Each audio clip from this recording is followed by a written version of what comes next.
This Late Night Linux Family podcast is made possible by our patrons. Go to latenightlinux.com/support for details of how you can join them. Support us on Patreon for access to ad-free episodes and early releases. That's latenightlinux.com/support.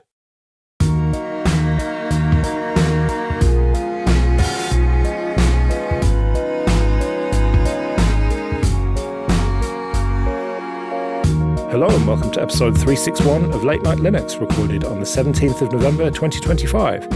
I'm Joe, and with me are Phelim. Evening. And Graham. Hello. Yeah, still no Will. He's still away working, but hopefully he'll be back next time.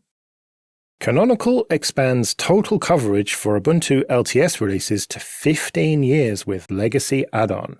So this is starting from 1404, which, of course, had initially 5 years of support for free. Then you can get Ubuntu Pro for an extra 5 years. And then when that started to run out, they added an extra 2 years. And now they're adding an extra 3 years for a total of 15 years. Yeah, I mean, I can't believe Graham told us that the entire of NATO's nuclear submarine fleet and ballistic missile silos all run 14.4. But I mean, there you go. It's hard to upgrade those things.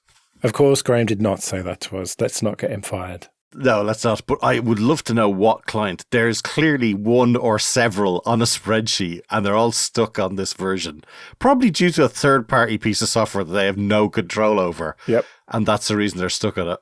Well, and also I think that if you want to be a very serious enterprise player in the Linux server and cloud space, more specifically the server bit, you have to be able to offer 15 years. Yeah, as I say, third-party vendors that you have no control of releasing shitey enterprise software, and you have no choice but to just take it and go, cool, we're stuck in this forever. Yeah, and I mean, it must be a good earner for them.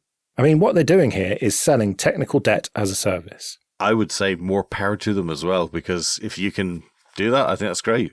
Yeah, I mean, it's not your fault if your users are very sticky on old releases, and if you can make a few quid out of them, I mean, someone else is going to do it if you don't do it. And ironically, the rest of us get to benefit from the fact that this is funding the OS that we may be using, and happy days, because we, are not stuck on whatever they are. Oh yeah, I'm definitely not stuck on any of my boxes in an ancient unsupported version. And having to use Ubuntu Pro for free, one of my 5 machines. Oh. No. Oh, I just wish CentOS 6.2 had a similar life cycle. If only. It's going to be, there's this US naval ship that has some horrific version of Windows NT on it. So it's that and your mail server are going to be this archive of active operating systems. We've had a couple of bits of good news regarding Android. First of all, Android 16 QPR1 source code is now available as part of Android open source project. Now, previously we talked about how we were worried that this was just never going to come, and it was going to be the end of Android open source and the end of custom ROMs. Better late than never, I suppose, but it doesn't massively inspire confidence, does it? When does Google massively inspire confidence? Let's be realistic. Schrodinger's project every time a project comes out of Google. No, I think you're right. I think it's good news, but I could see this is 2 months. I could see it being 6 months next time, and then a year, and then we forgot. But still, I'm glad that they're following through on what they said they do. The speculation this time is that there were features that they wanted to keep under their hat, as it were. And, you could say, okay, fair enough.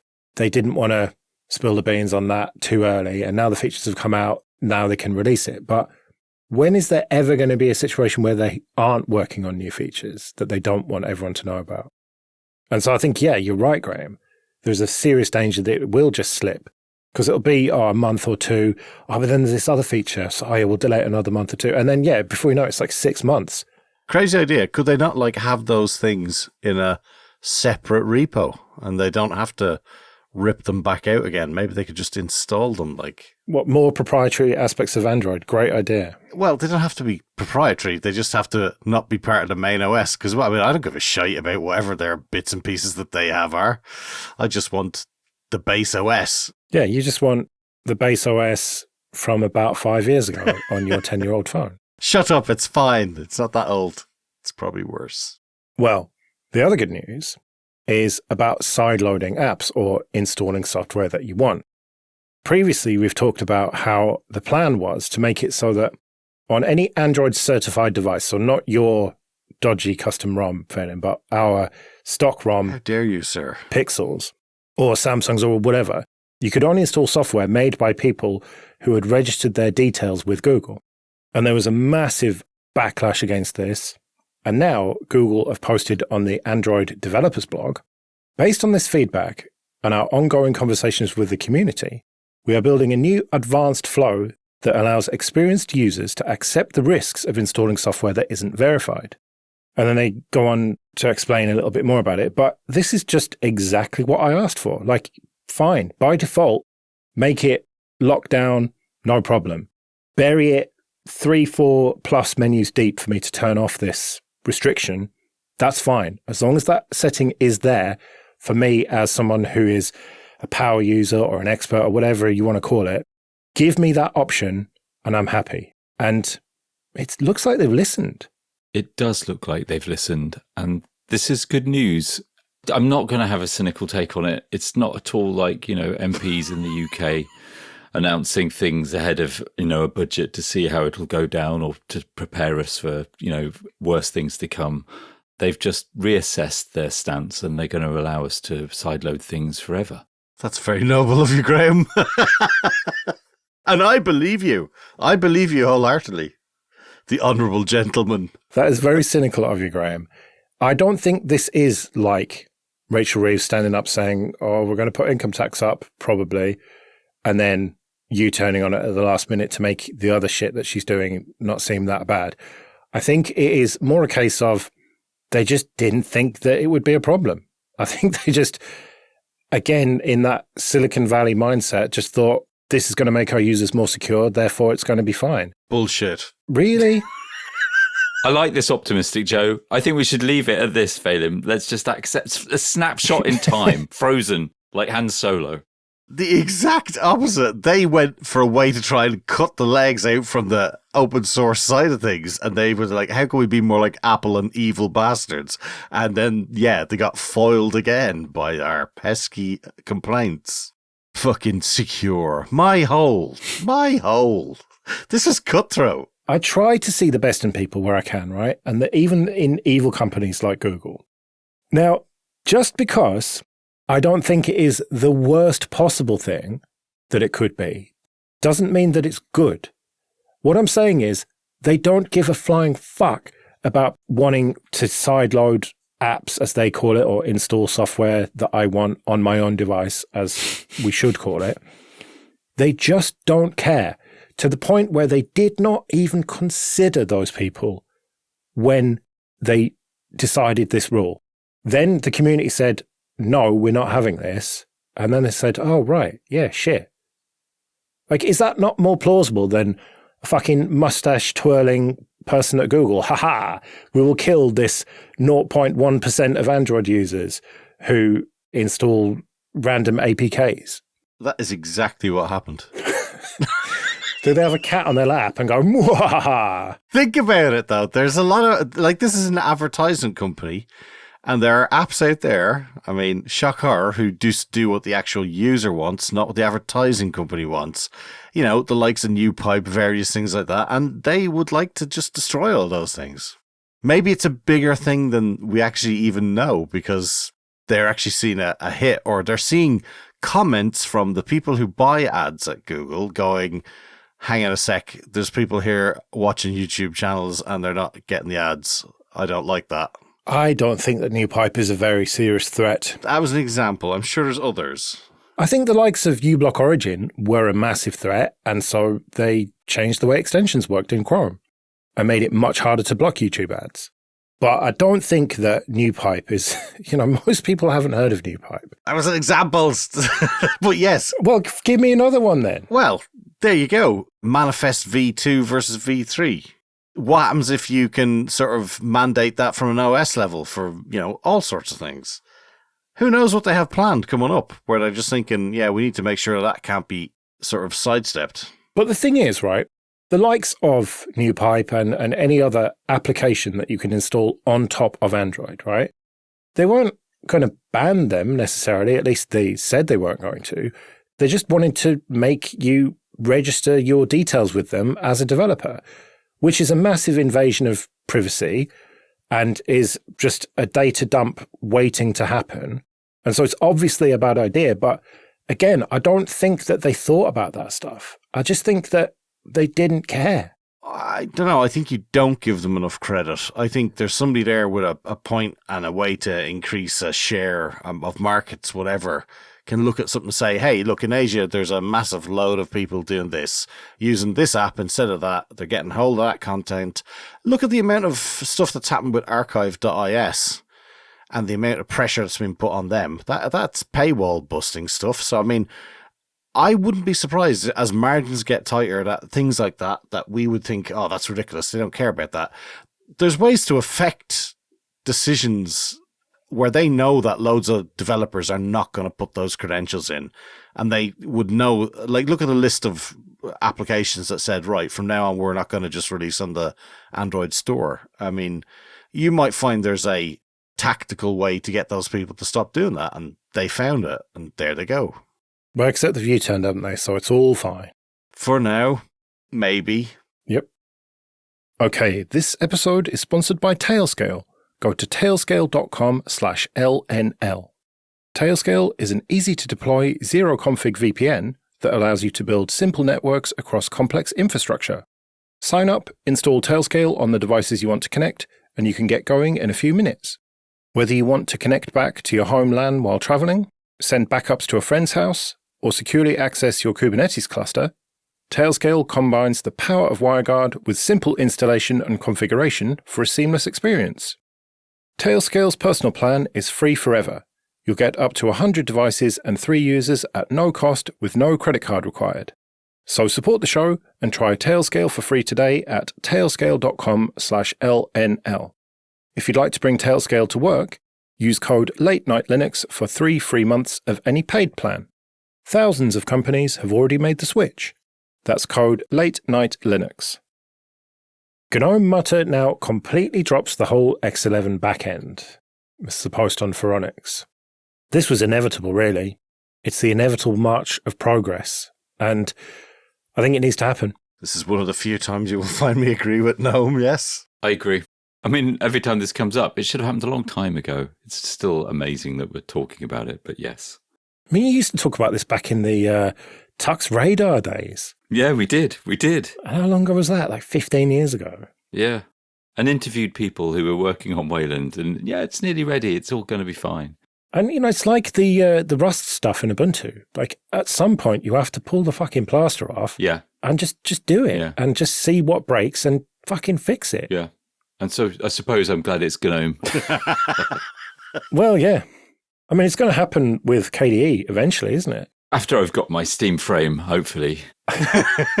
Yeah. We didn't talk about that last time, did we? About how it's funding KDE as well. Mm.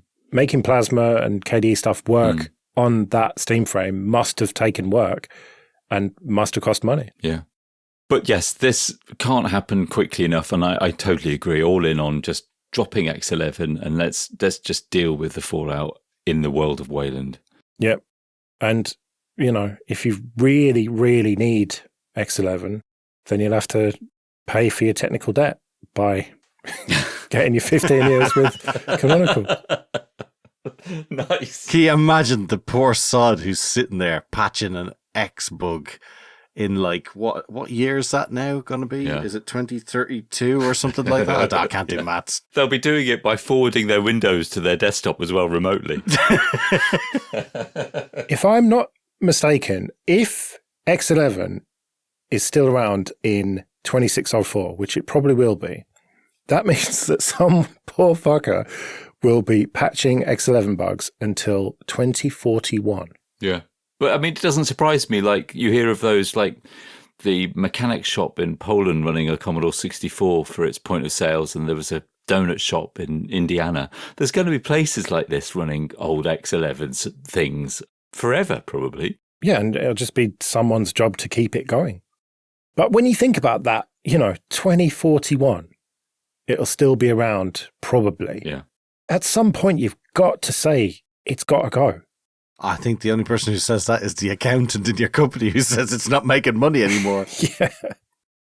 This is a feel-good story. Python Software Foundation gets a donor surge after rejecting anti-DEI federal grant. A feel-good story. I'm breaking out in hives at the thought of us being positive about something at the moment, but yeah. Something that doesn't involve Linux gaming or KDE, yes, or both. Well, it is my third one, and that is Python, so I'm very happy about this.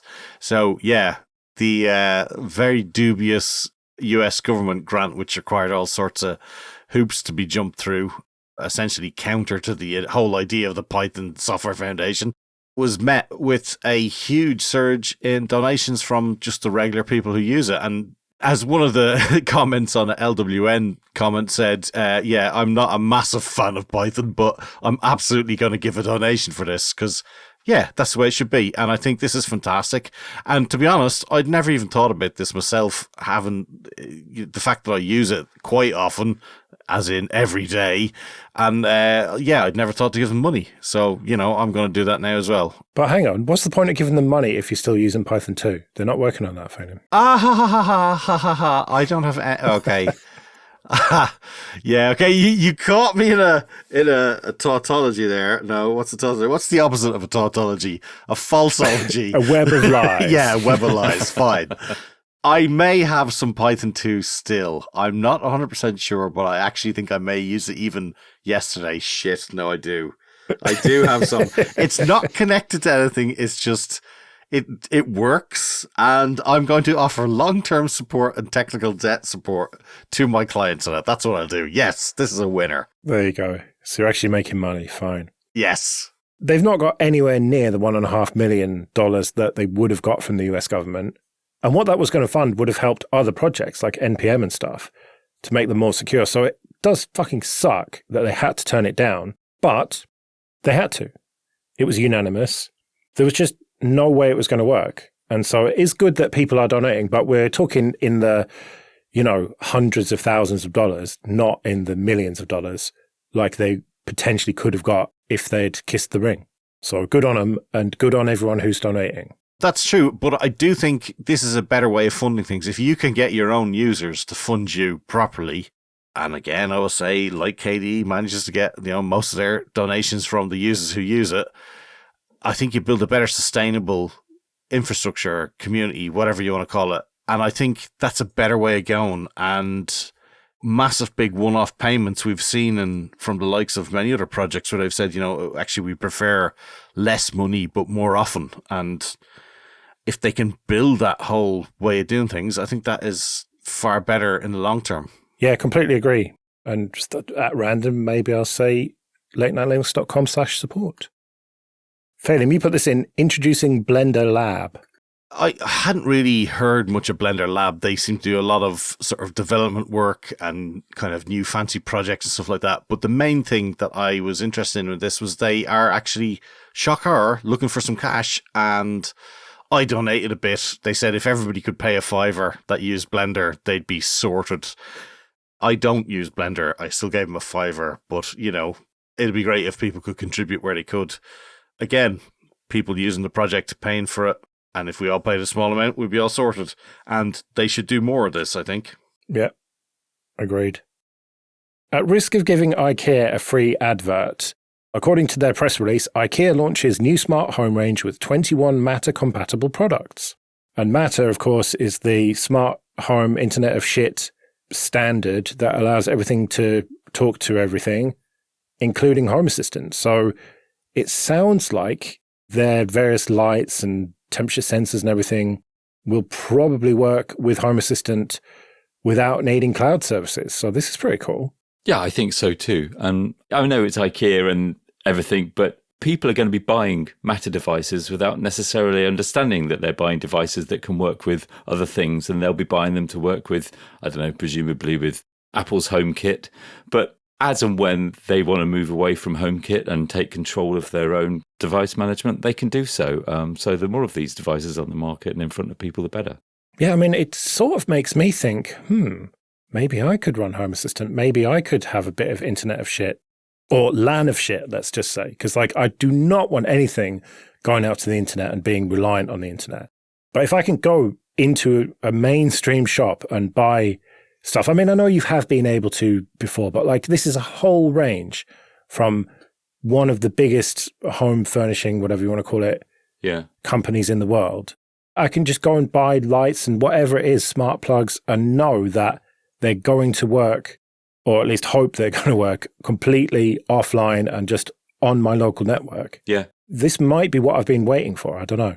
The big problem I've discovered is that the really cheap IoT shit you can buy on Amazon usually comes requiring its own app. And now all of those shitty little apps seem to require a subscription where they give you a month free to be able to turn off your light bulb.